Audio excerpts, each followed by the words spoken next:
읽겠습니다. 찬송하리로다. 하나님 곧 우리 주 예수 그리스도의 아버지께서 그리스도 안에서 하늘에 속한 모든 신령한 복을 우리에게 주시되 아멘. 기도합니다. 하나님, 우리 거룩한 성 금요일에 우리가 모였습니다. 주님의 십자가의 고난을 우리가 한 주간 묵상하였고 또 기도하였습니다. 무엇보다 우리 사랑하는 우리 교회 성도들, 주님의 이 귀한 십자가 앞에 바로 서게 하여 주시고 그 십자가의 부르심 앞에 있게 하여 주시며 우리 영혼이 저 십자가 앞에 하나님 앞에 나아가는 그 놀라운 사랑 속에 거할 수 있도록 은혜를 베풀어 주옵소서. 이 시간 1,000번제로 드려진 예물들과 또 범사에 감사하여 드려진 예물을 기뻐 받아 주옵시고 우리 신령한 기도와 찬양과 말씀을 나눌 때에 우리와 함께하여 주옵소서. 감사하고 거룩하신 예수 그리스도 이름으로 기도올리옵나이다. 아멘. 이 고난주간 말씀드린 대로 성금요일에 예수님이 십자가에 달려 돌아가신 날이고 그 굴욕과 정말 모진 고난을 다 당하신 날입니다. 이 귀한 날에 십자가의 은혜가 우리 모두에게 있기를 소망합니다. 고난주간과 부활절은 어떻게 보면 교회의 시작이라고 할 수 있습니다. 교회가 우리가 모이는 이 교회가 시작된 것은 이 고난주간과 이 십자가와 또 부활이 아니었다면 교회가 탄생할 수 없었겠죠. 예수님께서 약속하신 성령을 너에게 보내주시겠다. 그리고 예수님이 승천하시고 120명의 문도들이 마가의 다락방에 모여서 열심히 주님의 말씀과 주님의 역사하셨던 이 발자취를 기억하며 기도했습니다. 그날 밤에 그날에 성령의 바람이 불어 이들의 입술이 고백이 바뀌게 되고 혀가 꼬부라지게 되고 그래서 방언을 기도하고 성령의 충만함으로 자신의 죄를 고백하고 또 하나님 앞에 바로 살지 못했던 그런 모습, 그리고 십자가 앞에 부인했던 그 연약한 모습들을 다 녹이며 하나님 앞에 기도했고 그 이후로 이 초대교회가 태동이 됐고 시작이 된 것이죠. 예수님이 죽으시고 부활하셔서 약속하신 성령님을 부어주셨다는 것은 굉장히 중요한 의미가 있습니다. 그 약속을 믿는다면 우리 주님은 결국 또 어떻게 하실까요? 다시 돌아오시겠죠. 다시 오신다고 약속하셨으니까 우리가 그 주님을 믿고 나아간다면 우리의 신앙과 우리의 삶이 흔들리지 않고 온전히 주님만 바라보고 승리하게 될 것입니다.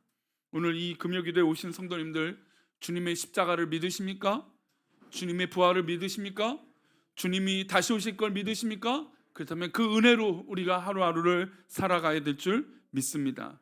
그래서 그 성령의 은혜를 받은 이 성도들이 초창기에 흩어지지 않고 모여서 예배하고 기도하고 그렇게 나누어서 시작했던 게 바로 초대교회라고 말씀드린 것이죠.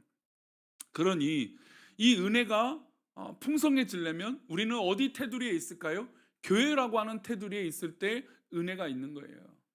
우리가 사실 이제 교회가 불안하고 교회가 어려움이 있으면 사실 우리 심정이, 우리 심리가 또 우리 심성이 막 불안할 때가 있어요. 그래서 교회가 안정되고 또 하나님 앞에 우리가 쓰임 받으면 막 설레임이 생기죠.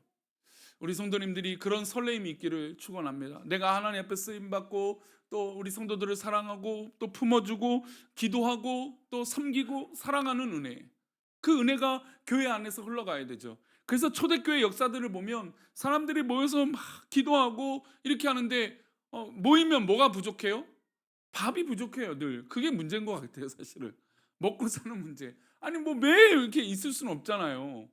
그냥 뭐 아무것도 안 하고 기도만 할 수는 없잖아요. 은혜 받겠지만 그래도 우리도 배가 고프니까 밥을 먹고 해야 돼요. 근데 그 많은 사람들이 모여 있으니까 어떻게 될까요? 문제들이 있어요. 여러분, 초대교회라고 해서 문제가 없었던 거 아닙니다. 초대교회에 문제가 여러 가지가 있었죠. 첫 번째, 먹는 것 때문에 문제가 있었어요. 그 다음에 헌금 때문에 문제가 있었어요. 그리고 어떤 사람은 열심으로 하는 사람이 있고 어떤 사람은 열심히 하지 않는 사람이 있었어요. 그 가운데 어떤 사람은 속이는 사람이 있었고 또 열심히 헌신하는 사람이 있었어요. 또 어떤 사람들은 순교를 각오하고 신앙생활 했던 사람이 있고 어떤 사람들은 살기 위해서 도망치는 사람들도 분명히 초대교회 가운데 있었습니다. 그리고 초대교회의 가장 중요한 문제는 할례를 받은 유대인이냐 아니냐, 이 문제가 너무나 치열했어요. 우리가 볼 땐 그건 아무것도 아니잖아요. 아니, 할례를 받든 안 받든 하나님 믿는 게 중요하지. 우리는 그렇게 신앙 고백이 자연스럽게 되잖아요. 근데 유대인들은 이게 안 되는 거예요. 우리 교회 공동체 오면 헬라인이든 어떤 이방인이든 다 할례를 받아야 우리 식구다. 하나님의 율법을 지키고 말씀을 지키는 것이다. 그런 역사와 전통 속에 사로잡혀 있었던 거죠. 그래서 사실 아무 문제가 아니지만 이것 때문에 바울 사도와 베드로 사도가 엄청 막 싸움을 일으키고 교회 안에서 이것 때문에 막 문제가 있고 그것 때문에 예루살렘 회의가 있고 막 그랬단 말이죠. 그러니까 사실 교회 안에서 이루어지는 문제가 우리가 예수님 때문에 일어나는 문제는 사실 아닌 것 같아요. 그렇죠? 우리 교회 안에 누가 있기 때문에 문제가 있을까요? 사람이 있기 때문에 문제인 거죠. 정말 우리가 모였는 하나님의 이름으로 부르심을 받은 사람들이 모여서 그 이름을 잘 지키고 살아가면 그걸로 은혜 받고 나누고 살아가면 참 좋은 공동체가 되지만 어쨌든 그 안에 인간이 있고 성향이 다르고 성품이 다르고 기질이 다른 인간들이 있기 때문에 문제가 많아요. 그리고 말도 달라요. 우리 지난주 오예배 때 출신 동네 생각하니까 우리 교회는 골고루 해요. 제가 좀 상당히 예전에 좀 편견을 가졌는데 충청도 분들이 굉장히 많은 줄 알았더니 그게 아니라 좀 골고루 다 계셔요. 서울 깍쟁이도 많고 제가 서울이라 그냥 그렇게 얘기하는 겁니다. 그리고 뭐 경상도, 전라도, 뭐 제주도는 없었던 것 같아요. 이북분도 없고 이북분 뭐 하여튼 없었던 것 같아요. 손 들었던 분들 중에. 근데 뭐 이 강원도 분도 좀 있고 그다음에 충청도 분도 있고 경기도 분도 계시고 이렇게 골고루 있습니다. 근데 보면 한 것을 바라봤을 때 우리나라도 어떻습니까? 정치적인 해석과 방향들이 다 달라요. 그냥 이 문제를 보고 그냥 그렇게 보는 게 아니라 이거를 여러 가지 해석을 다 한단 말이죠.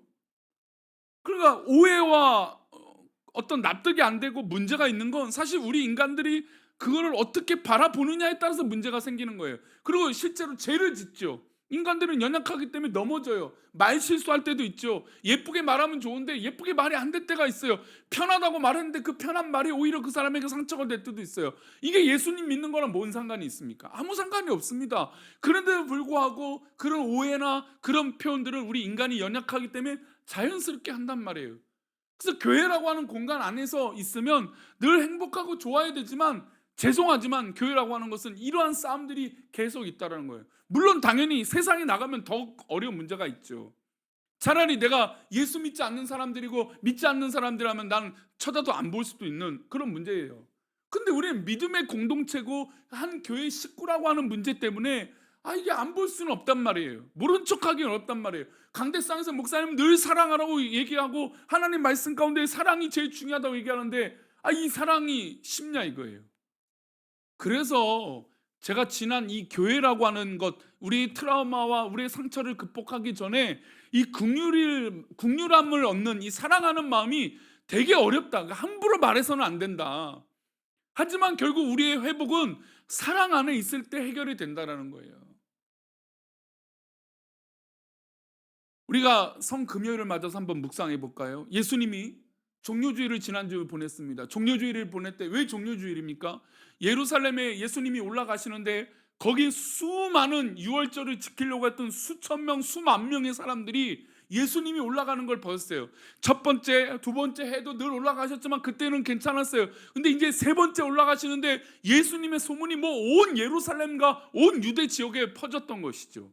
예수님이 예루살렘에 올라가는데 사람들이 뭐 어마어마하게 몰려들었습니다.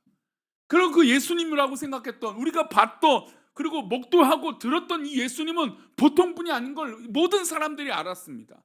그래서 종려나무 가지를 따다가 막 흔드는 거예요. 환영하는 거예요. 예전에 뭐 유럽이나 이런 이 장군들이 전쟁하면 개선 이 문을 향해서 걸어가자. 그럼 뭐 이 길을 향해서 사람들이 막 손을 흔들고 박수를 쳐요. 우리나라도 뭐 월드컵에 성적이 좋고 올림픽 요즘은 올림픽하고 퍼레이드 그렇게 많이 안 했는데 한 80년대, 90년대, 2000년대 초반까지는요. 올림픽 끝나고 막 하고 외국에서 금메달 따고 오면 이 도심에서 카 퍼레이드를 했어요.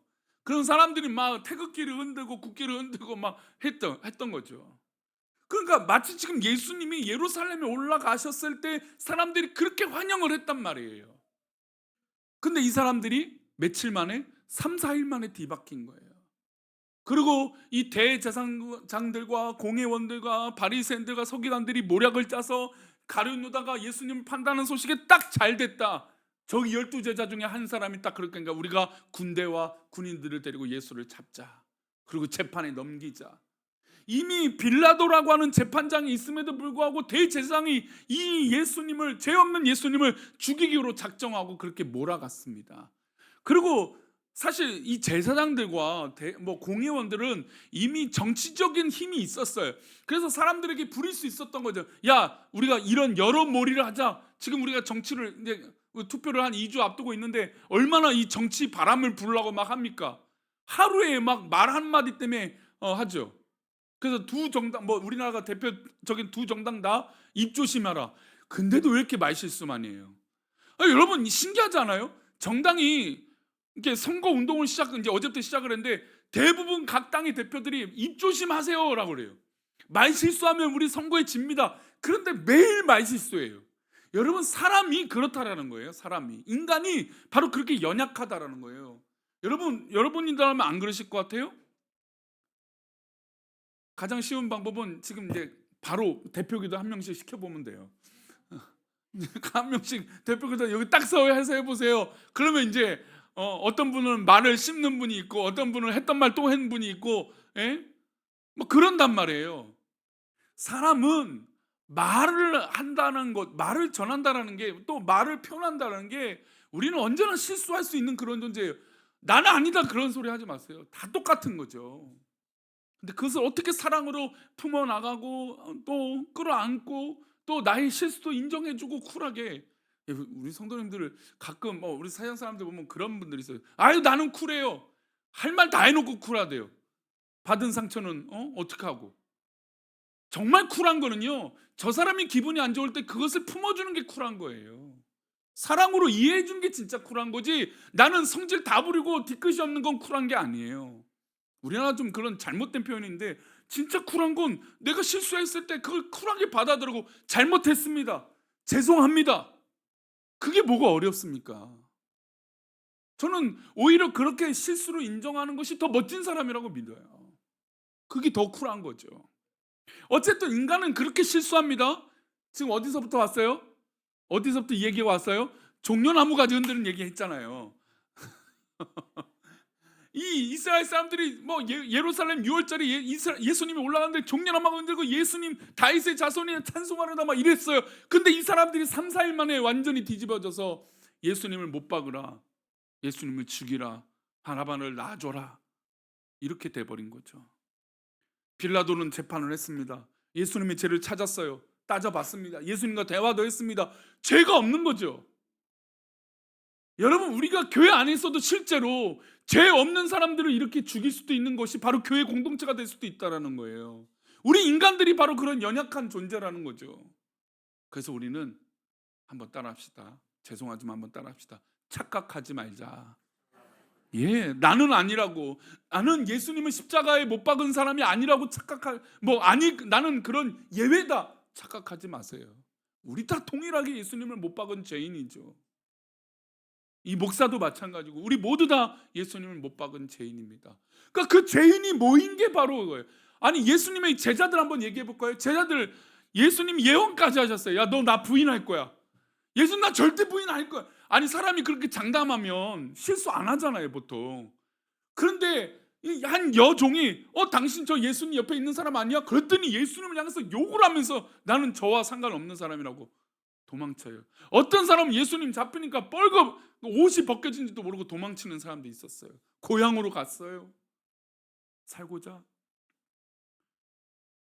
여러분, 우리가 뭐가 다르겠습니까? 우리도 다 똑같다는 거예요. 우리가 예수님의 제자들도 그런데, 아니 3년 반 동안 그렇게 먹고 살고 했는데, 그래서 저는 요즘 저의 이 잘남을 좀 더 내려놓으려고 살려고 노력하고 있어요.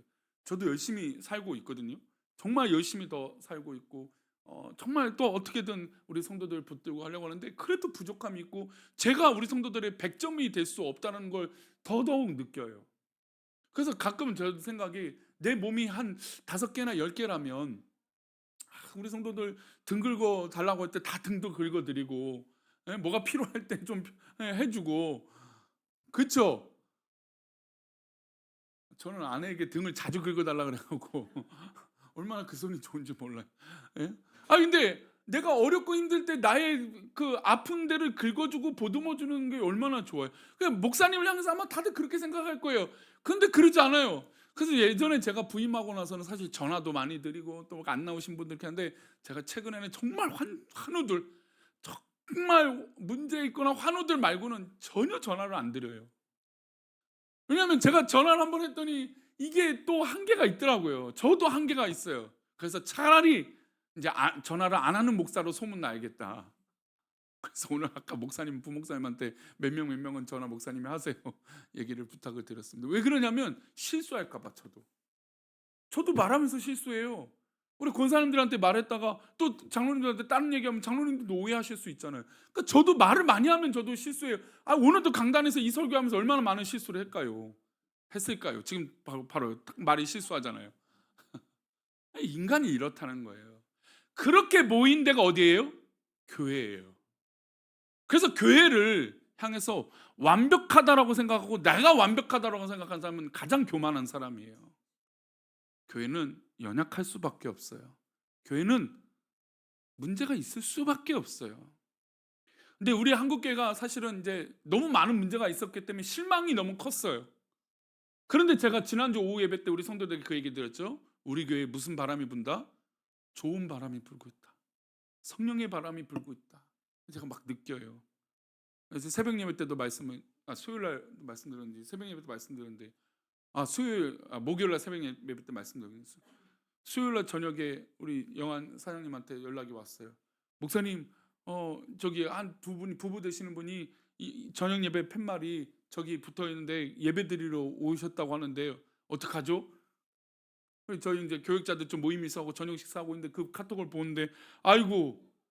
그날 제가 새벽 예배 때도 말씀드린 너무 신기한 게 뭐냐면, 노재현 목사님한테 저거 그 시간이 잘못 나왔으니까 저거 뭐 어떻게든 붙이십시오 한 날이에요. 한 날인데 그날 저녁에 예배를 드리고 7시 30분에 적겠으니까 20분에 오신 부부가 있었던 거예요. 그래서 이제 영환님 제가 팜플렛 주시면서 예배가 있고 새벽 예배가 있으니까 오십시오 이야기를 했다고 하더라고요. 그래서 잘했다. 여러분, 이게 우연이라고 생각하십니까? 이게 그냥 그럴 수도 있지 그렇게 생각하세요? 저는 분명히 있는 게, 작년에도 이제 여러 성도들이 와서 얘기했지만, 연말에도 오신 분도 있지만, 저가 제일 많이 듣는 게, 목사님 진짜 교회가 달라지고 있는 것 같아요. 우리 교회 목사님 이거 예배당이 너무 작은데요? 초신자가 그렇게 말씀한 사람도 있어요. 금방 좋겠다고. 그 말 믿기지 않잖아요. 그 말 들었을 때. 근데 실제로 저희 아내랑 어제 이제 전도 축제를 가지고 고민을 했는데 한 시간 반을 토론을 했어요. 1시간 반을 어떻게 시상을 할까? 그때 아내는 그렇게까지 시상 다 하면 다 만족을 어차피 못 하니까 그렇게 하지 말자. 그래도 열심히 하는 분들 있으면 박수 쳐줘야 되는. 그러면 다 주게 생긴다. 그러면서 본인은 마지막에 우리 떡볶이 차를 부르고 커피 차를 부르면 어떨까? 이런 얘기를 하고 본인은 더 크게. 그러면서 저는 믿음이 없다고 그러죠. 우리 교회에서 목사가 제일 믿음이 없는데, 저희 아내는 사모가 우리 이 전도 축제 기간 동안 200명 오면 어떡해? 그럼 우리 화장실도 부족할 텐데. 지금 한 130명, 140명은 괜찮은데 200명 오면 우리 어떻게 해? 그 걱정을 하더라고요. 저는 그러면서 믿음 없이 그럴 일 없다고. 무슨 그런 걱정을 하냐고. 7월 첫 주에 다 오는 게 아니라 그 전에도 와서 한 번씩 방문하는 사람들일 텐데, 그런 토론을 막 1시간 반 동안 했어요. 한 2시간 내내 얘기하다가 이제 얘기를 마치면서, 그래 우리 교회에 이런 바람이 불고 있구나.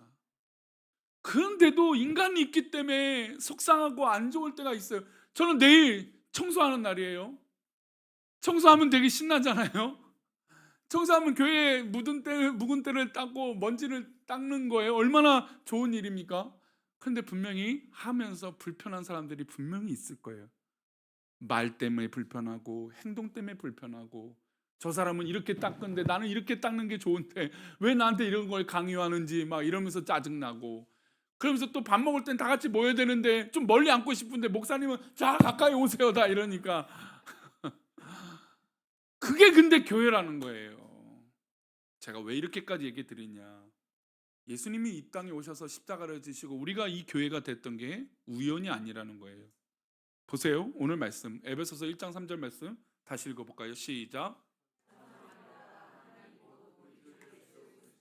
아버지께서 그리스도 안에서 하늘에 속한 모든 신령한 복을 우리에게 주시되, 하나님 곧 우리 주 예수 그리스도의 아버지께서 하늘에 속한 신령한 복을 우리에게 주신다는 거예요. 얼마나 좋아요? 이게 바로 교회 안에서 주신다는 거예요. 우리가 믿음으로 예수님의 십자가 은혜로 모였으면 이 복을 주신다는 거예요. 근데 이 복은 어떻게 되어 있는가, 어떤 계획으로 있는가가 이제 4절에 나와요. 4절 말씀 보겠습니다. 시작. 곧 창세전에 그리스도 안에서 우리를 택하사 우리로 사랑 안에서 그 앞에 거룩하고 흠이 없게 하시려고. 할렐루야.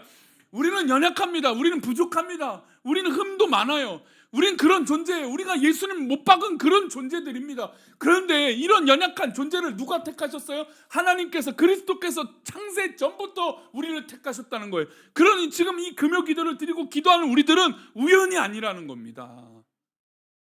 여러분, 이래야 우리의 마음이 열리는 거예요. 이래야 우리의 신앙이 성숙하고 덕을 세울 수 있는 거예요. 이래야 우리가 하나님 앞에 기도할 수 있는 거고, 불편함을 만났을 때, 막닥뜨렸을 때 내가 지치고 어려운 게 아니라 이겨낼 수 있는 거예요. 왜냐하면 저런 말들도 하나님 허락하셨기 때문에 내가 훈련되어지는 거죠. 그러나 사람을 보면 실망할 수밖에 없어요. 말에 들리면 그 말이 나를 얼마나 힘들게 하는지 몰라요. 우리를 그 사랑 안에서 그 앞에 거룩하고 흠이 없게 하시려고 창세 전부터 우리를 계획해서 불러 모아 주셨다는 겁니다. 그러면 질문할 수 있죠. 그럼 우리가 어떻게 흠이 없게 할 수 있느냐? 이걸만 믿으면 돼요. 창세 전에 그리스도 안에서 우리를 택하여 주셨다는 거. 우리는 죽을 수밖에 없는 그런 죄인이지만 하나님이 우리를 창세 전부터 택하셨다는 거는 이 놀라운 비밀을 믿을 때 우리가 흠이 없게 된다는 거예요. 그러면 이제 한번 떠올려보세요. 실전. 내가 지금 머릿속에 떠오르는 답답한 사람들이 있어요. 나를 괴롭게 하는 사람이 있고, 나에게 내 약점을 너무나 잘 알고 있는 아내와 남편. 농담이고요. 어떤 사람이든 좋아요. 근데 만약 그것이 복음을 위한 것이고 교회 안에서 이루어지는 일이라면 여러분 그 마음을 여시기 바랍니다. 우리를 택하셔서 그 사람을 만나게 하신 거예요. 나랑 성향이 안 맞아요. 나랑 뭔가 폼도 안 맞아요. 아니 똑같을 수 없다니까요. 그게 또 다 잘 될 수도 없다니까요. 그래도 지금 우리 교회는 뭔가 정말 바람이 불고 있으니까 맞아지고 있는 것 같아요. 그래도 살아다 보면 막 불안 요소들이 얼마나 많은지 몰라요. 그런데도 불구하고 우리가 이겨낼 수 있는 건 하나님이 그리스도 예수 안에서 우리를 택하여 주셨다라는 거예요. 창세 전부터 예정하여 주셨다는 겁니다. 그래서 우리 예전에 그런 찬양이 있어요. 우리의 만남은 계획해 놓으셨네. 우리 하나 되어. 여러분, 이게 하나님이 계획하심과 예정하심이 있기 때문에 우리가 주 안에 하나가 될 수 있는 거고 받아들일 수 있는 거예요. 여러분, 제가 서론에 말씀드렸잖아요. 그렇게 훌륭한 초대교회도 문제가 많았다니까요. 우리 한국교회 문제 없는 교회가 있을까요? 우리가 좋아지고 있는 우리 교회인데도 아마 문제가 있을 거예요. 차마 참 별거 아닌 것 같아서 목사님한테 말 안 하는 분도 있을 거예요. 부끄러우니까. 그런 것까지 다 얘기해. 그런 게 다 있단 말이죠, 우리 가운데. 그러나 우리 금요기도에 오신 분들 수준은 이 말씀을 붙들으시길 바랍니다. 창세전에 그리스도 안에서 우리를 택하여 주셨다는 거예요. 가끔은 사역하다가 자신의 능력을 이렇게 막 보여주는 그래서 우월한 표현들을 많이 하는 분들을 만나요. 목회자들 중에서도 어떤 분들은 공부를 많이 했다, 어떤 분들은 어떤 달란트가 있다. 제가 동강교회 사역할 때 그걸 되게 많이 느꼈어요. 갔더니 저도 나름 잘하는 전도사, 이제 그때는 강도사였으니까 설교도 나름대로 사역도 나름대로 정말 나름의 인정을 참 많이 이렇게 달려가고 있었다라고 생각을 했어요. 근데 동강교회 갔더니 찍소리도 못하는 분위기예요. 그리고 또 이미 10년 이상 사역하는 분이 한두 분 있는 거예요. 오랫동안 사역하는. 그분들이 있으니까 이게 주눅이 드는 거예요. 왜냐면 나 뭘 하려고 해도 다 10년 이상 있던 분들 한 3-4명 있으니까 다 자기네가 알아서 하는 거예요. 또 다른 접근을 할 수가 없는 거죠. 그러니까 그냥 계속 저 스스로가 우물하는 개구리가 되고 있는 거예요. 벗어나지 못하는 거예요. 그 안에만 갇히게 되더라고요. 그래서 한동안 내가 지금 어떤 사역을 하고 있지? 내가 뭘 하고 있는 거지? 그러니까 저 사람이 저런 모습을 내가 받아들이기가 쉽지 않다라는 거예요. 우리 4월 달에 지금 우리 김희태 목사님이 우리 교회에 오셔갖고 대예배 때 설교를 해주시기라고 지금 계획을 하고 있는데, 이분이 좀 몸이 이제 많이 안 좋아져서 좀 안타까워요. 근데 제가 여태까지 만났던 수많은 목회자들, 그리고 유명한 설교자들을 만났던, 그리고 제가 듣잖아요. 저도 공부하기 위해서 다른 목사님들의 설교를 듣거든요. 또 배우기도 하고 은혜 받기 위해서 듣는데, 제가 굉장히 어휘적으로, 언어적으로, 언어의 유의적으로, 그리고 어떤 그런 카리스마로는 제가 만난 분 중에 그분이 1등이에요. 근데 그분도 이제 연세가 되시니까 실수를 하시더라고요. 은퇴를 하시고 좀 연세가 이제 몇 번 또 죽을 위기도 몇 번 넘기고 하시니까 힘이 좀 많이 빠지신 것 같아요. 근데 제가 그 14년, 15년도에 사역할 때, 와, 정말 받아들이기 어려웠어요. 그 카리스마를. 제가 만난 사람 중에서 카리스마가 정말, 그분이요, 이제 설교를 죽쓰는 이제 경우들이 있잖아요. 부목사님들이 여럿이 있잖아요. 교육자들이 남자만 설교자들이 한 7, 8명 있으니까. 근데 저 맨 뒤에 앉아 계세요. 그 카리스마 있는 어르신이 맨 뒤에 앉아 있는데, 설교가 지루하다, 설교가 산을 헤매고 있다 이러면 뒤에서 이렇게 머리를 이렇게 넘기세요. 이게 한 번은 경고라는 거예요. 이제 2번을 넘기시면 그때 이제 불리면 와요. 네 설교를 어떻게 하냐고 막 엄청 혼내세요. 그러니까 훈련이 되는 거죠. 설교 똑바로 해라. 다행히 저는 저 스스로 만족하진 않았는데, 그 당시에는. 근데 한 번도 다행히 불려당한 적은 없습니다. 근데 3번을 하잖아요. 그러면 사역을 그만둬야 돼요. 그 정도로 깡이 있는 대단. 그분이 또 그러니까 이제 중고등부 이제 장학금을 주려고 해서 아이들이 막 한 50명 이게 장학금 주는 대상자들이 있었어요. 중고등학생 장학금 대상자들만 50명이 앉아 있는데, 중학생들이나 고등학생 14년도 휴대폰이 있으니까 고개를 숙이고 있을 거 아니에요. 그럼 이제 딱 목사님이 일어서서 저놈들 다 장학금 주지 마, 다 나가 그랬어요. 예배 드리는데 어떻게 고개를 숙이고 말씀을 안 듣고 저러고 있느냐. 그 강대한 스타일을 다 혼내는 거예요. 그리고 한 주간 그 담당 부목사님 불러놓고 똑바로 가르치라고 막 혼을 거기서 내시죠. 그리고 그 다음 주에 훈련돼서 다 아이들이 딱 그때부터 경직돼서 이렇게 해서 예배를 드려요. 그리고 장학금을 받았죠. 근데 제가 느꼈던 거, 그런 게 막 자유롭게 하면 또 뭐 그럴 수도 있겠지만, 한 10년, 15년 있는 선배들이 많으니까 길을 못 피겠는 거예요. 내 스스로 너무 갇혀 있었어요. 그래서 어떻게 하면 이것을 찾을 수 있을까? 그런 고민들을 했어요. 근데 그런 고민들을 계속하고 계속 하나님 앞에 붙들리려고 노력하고, 그리고 그 사람들을 인정하기 시작했어요. 그래, 저 사람은 10년 이상 이 교회 사역했으니까 내가 갖고 있는 장점과 내가 잘하고 있는 것들이 그들에게 아무것도 아닐 수도 있구나. 그걸 받아들이기 시작했어요. 그래, 물론 내 나름대로 부서 사역들을 되게 은혜롭게 잘고 부흥도 하고, 막 저희가 그 유년부 3, 4학년을 맡았는데 1부당 60명, 50명씩 있으니까 합쳐서 120명. 저 전도 축제할 때 한 부서 150명씩 모였었어요. 얼마나 큰 은혜예요. 근데도 길을 못 피겠는 거예요. 그러니까 왜 길을 못 피냐면 그 사람을 받아들이기가 어려운 거예요. 사역자들 다른. 그래서 교육자 사무실 가면 답답한 거예요. 내가 지금 뭘 하고 있는 거지? 그랬어요. 그런데 점점점 회복되게 하는 건, 나도 잘해. 하지만 저 사람도 뭐예요? 저 사람도 잘해. 그 마음을 갖기 시작하니까, 그것을 인정하기 시작하니까 내 마음이 녹여지기 시작하더라고요. 그리고 그 김희태 목사님이랑 그 김수재 사모님이 저희 가정에 대해서 조금 더 저희는 이제 막내였으니까, 목사로서 그때는 이제 첫 해 목사 안수를 받은 해였으니까 저희 부부를 그렇게 신경 안 쓸 거라고 생각했어요. 그런데 저희가 그렇게 순수하게 어떻게든 하나님 안에 가운데 살려고 했을 때, 그렇게 그 상대방을 받아들이기 시작하고 사역자들을 받아들이기 시작하니까 제가 조금 더 여유가 생기더라고요. 그러면서 제가 물론 어머니 건강이 안 좋으셔서 교회를 옮겨야겠다 해서 옮겼는데 2년 만에 옮겼거든요. 제가 한 번도 2년 이전에 옮긴 적이 없었는데 거기는 2년 만에 딱 옮겼어요. 그래서 피치 못하게 옮긴데 사모님이 오셔갖고, 야 이인수 목사 너 있어야 된다, 우리 교회 옮기면 안 된다. 아, 그 선배들이 다 있는데 저한테 그렇게 얘기해. 한 번도 그런 말씀하신 적이 없는 분이었어요. 그리고 김희태 목사님이 자기가 제 지금 담임 목사 지금 하고 있는 송기도 목사님이라고 있는데 그분이 저랑 동기예요. 근데 그 양반도 그 교회 12년, 나 오기 전부터 10년을 먼저 사역하고 있는, 그래서 인정을 받은 분이죠. 목사님이 늘 송기도 목사, 송기도 목사 칭찬하신 분이었어요. 근데 그분이 목사님의 명을 받고 3번을 저에게 찾아온 거예요. 목사님 교회 꼭 있었으면 좋겠습니다. 목사님 제가 이런 사정이 있어서 안 되겠습니다. 2번째, 3번째 얘기했어요. 그래서 목사님 단독으로 가서, 목사님 제가 죄송합니다, 혼날 각오로 제가 교회를 옮겨야 되겠습니다. 그래서 교회를 옮겼던 거죠. 그래서 옮겼던 게 이제 해림 교회였고 어머니 집이 조금 가까워졌던 교회였던 겁니다.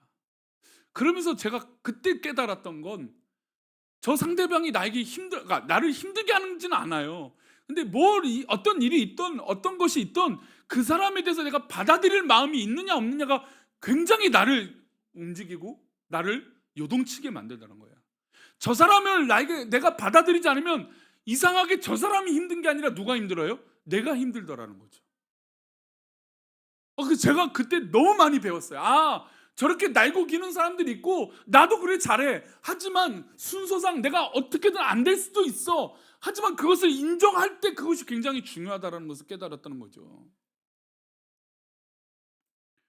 그 비밀은 바로 방금 전에 읽었던 에베소서 1장 4절 말씀이에요. 다시 한번 읽어볼까요? 1장 4절 말씀 시작. 곧 우리로 사랑 안에서 그 앞에 거룩하고 흠이 없게 하시려고 우리를 언제부터 계획하셨다고요? 창세 전에. 그리고 5절 말씀은 그 창세 전에 계획하신 이유를 분명히 말씀하세요. 5절입니다. 함께 읽겠습니다. 그 기쁘신 뜻대로 우리를 예정하사 예수 그리스도로 말미암아 자기의 아들들이 되게 하셨으니, 그 기쁘신 하나님의 완벽하신 뜻대로 우리를 예정하신 거예요. 계획하신 겁니다. 그리고 하나님의 자녀로 우리 사랑하는 우리 교회 안께서 지금 이 시간 기도하게 하신 분이 바로 우리 하나님 그리스도의 계획인 것입니다. 믿으십니까? 여러분, 이걸 믿어야 우리의 마음이 우리 교회 안에서 활짝 열리게 되는 거예요. 어떤 일이 있건 어떤 상처가 있던 어떤 말이 들려도 이겨낼 수 있는 거예요. 왜냐하면 우린 다 연약하니까, 우린 또 그렇게 실수할 수 있는 존재들이니까. 하지만 그게 중요한 것이 아니라 나를 이 교회에 불러주신 하나님의 계획을 믿는 것은 더 우리 신앙이 중요한 거예요. 왜 예수님이 십자가에 달려 죽으셨습니까? 이 연약한 우리를 이 예전부터, 창세 전부터 예정해서 우리를 택하신 분이 있는 거 아닙니까? 근데 뭐 고춧가루 먼저 뭉치는 게 뭐가 중요해요? 뚜껑을 열거나 늦게 열면 뭐 어때요? 그날 음식 망치면 어때요? 화를 내는 것보다 훨씬 좋은데 우리는 안 된단 말이에요. 우리는 그렇게 연약해, 우리 인간이, 우리 사람이. 근데 우리는 막 별거 아닌 거에 목숨 건단 말이에요. 아니, 예수님이 십자가에 달려 죽으신 것보다 뭐가 더 중요한 문제가 어디 있습니까? 예수님 우리를 그렇게 예정해서 택해 주시는데 이거보다 더 중요한 문제가 어디 있어요? 그러니 우리 성도님들 닫혀있는 마음이 이 기도 가운데 다 열려지기를 축원합니다.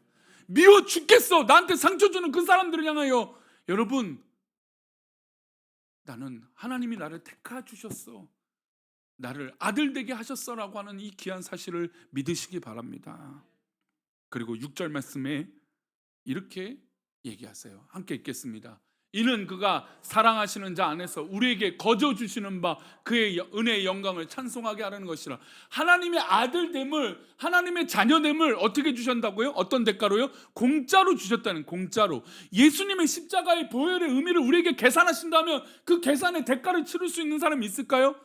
우리가 쉽게 표현하는 억만감을 줘도 예수님의 십자가를 비교할 수도 없는 것이에요.